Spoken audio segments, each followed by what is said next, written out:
Okay, so let's dive in. Picture this. It's Friday morning, April 25th, 2025. Srinagar. Right, a crisp morning. You'd imagine the usual sounds, maybe kawa brewing somewhere. Exactly. But something different was happening. An arrival. Rahul Gandhi, the leader of opposition. Which, isn't your everyday event for a Friday morning there. Not at all. And the timing is key, isn't it?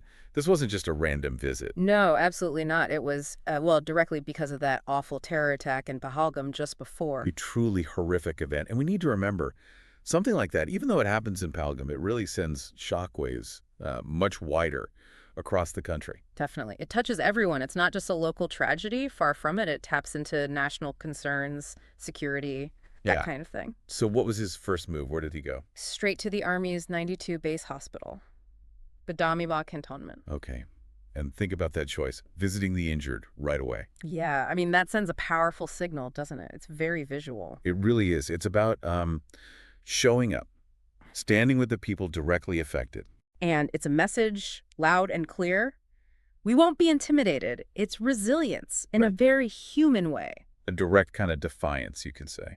Yeah, and it sort of bypasses a lot of the usual political chatter. Focuses right on the human cost. Right. And Pahalgam itself, I mean, people know it for its beauty. Oh, absolutely. That- Stunning place. It was even a backdrop for, like, old Bollywood films, right? Romance, scenery. Yeah. And now is the site of this calculated, cruel attack targeting innocent people. That contrast is just stark. The beauty of the place versus the sheer brutality of the act. It's jarring. And likely intended to be jarring, to maximize the shock. You have to assume so. And the purpose behind these attacks is often pretty transparent. To create division, right? Exactly. So mistrust, pit communities against each other, destabilize things. Especially in a region like Jammu and Kashmir, which has Mhm. already seen so much turmoil. It's a known playbook. It is, but the immediate reports and Gandhi's own approach seem to suggest that goal, the division, it didn't quite work. Oh, really? How so? Well, the reaction seems to have been largely one of, condemnation and crucially an emphasis on sticking together. So unity became the counter-narrative. Pretty much, which of course directly undermines what the attackers likely wanted to achieve. And Gandhi himself, he picked up on that theme of unity quite strongly during his visit. He did. He used this phrase, something like, the terrorists want to make brother fight brother. Simple but effective language. Really gets to the core of it. It does. It highlights how terrorism sort of feeds on that internal conflict, that strife. And did this unity message translate politically as well? Apparently so. He mentioned an all-party meeting held in Delhi just the day before. Okay. And, given the usual political landscape, having opposition leaders, including Gandhi, stand with the government on a security issue, well, that's significant. It really is. It shows a kind of national solidarity that maybe isn't always visible. A very clear, unified stance against terrorism. It speaks volumes. Then on the ground in Srinagar, he followed up.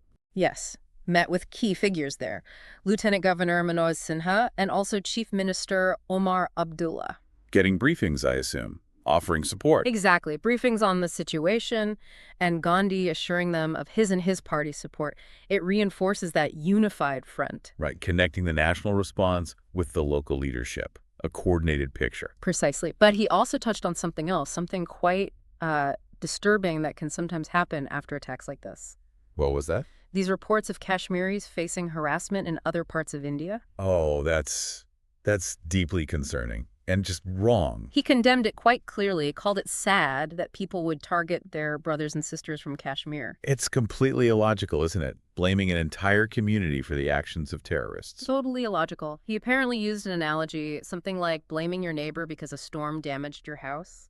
That's a good way to put it. It really highlights the absurdity and the injustice. It does, because, terrorism is the act of individuals, maybe groups, not entire populations.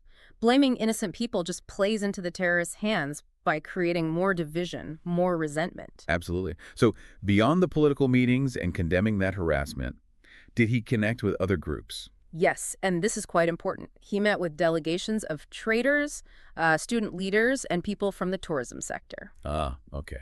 The people really at the heart of the region's economy and, well, its future. Exactly. And this brings us to a crucial point. The link between security and just daily life, the economy, in Jammu and Kashmir. Tourism is massive there, isn't it? Hugely important. Think of the houseboats, the shikaras on Dal Lake, the pashmina weaving. It's all tied together. So an attack like the one in Pahalgam, Mm-hmm. it's not just about the terrible loss of life, it directly threatens livelihoods. Directly. You can only imagine the anxiety among people working in tourism. Concerns about safety, about whether visitors will still come. Yeah, their businesses, their families' futures.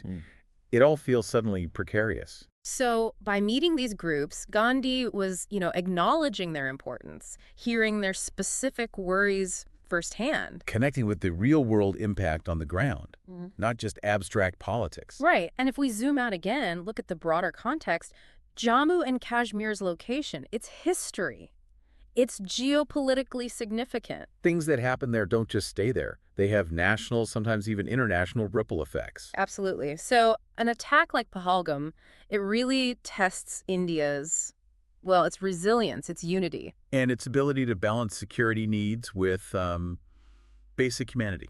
Precisely. It's a tough balancing act. So Yeah. Gandhi's visit in that context becomes more than just condolences. It's a reinforcement, a statement. Yeah, a statement that India won't be ruled by fear, won't fall into the trap of division set by terrorists, projecting strength. And the symbolism is powerful too, right? Mhm. Political leaders visiting sensitive areas. Yeah. It's always deliberate. Always. Every action sends a message. Visiting the victims, meeting diverse leaders, condemning the harassment, it all adds up. It paints a picture of a certain kind of leadership. I think so. One that aims to be empathetic, inclusive, while staying absolutely firm against terror. And through all the politics and symbolism, we have to remember the people. Absolutely.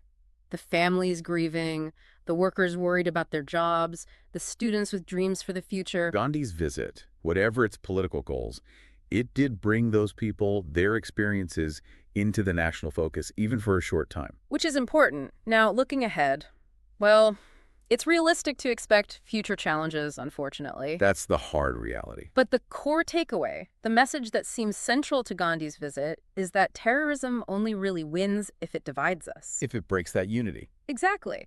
And India's underlying strength, historically, has often been its ability to come together in crises. And that unity isn't just a feeling, right? It has practical aspects for Jammu and Kashmir. Definitely. Supporting their economy is huge, making sure tourism can recover, trade continues. And actively pushing back against any alienation of Kashmiris elsewhere in the country. That seems critical. Absolutely critical. These are practical steps that make unity real. So Gandhi's call for unity isn't just rhetoric. It's almost a plan of action. You could see it that way. A roadmap to counter the terrorists' objectives by strengthening the very bonds they try to break. So as he left Srinagar, the lasting impression wasn't just about the tragedy. No, it was also about resilience, determination, a message that, despite the horror in Pahalgam, the spirit remains strong. The strength of the people in Jammu and Kashmir and the solidarity from the rest of the nation. Right, sending that clear signal, the goal of sowing division and fear, it hasn't worked, it won't work. An enduring strength, maybe like that comforting cup of kawa you mentioned earlier, offering some warmth and hope even when things are difficult. That's a nice way to put it, a sense of resilience moving forward.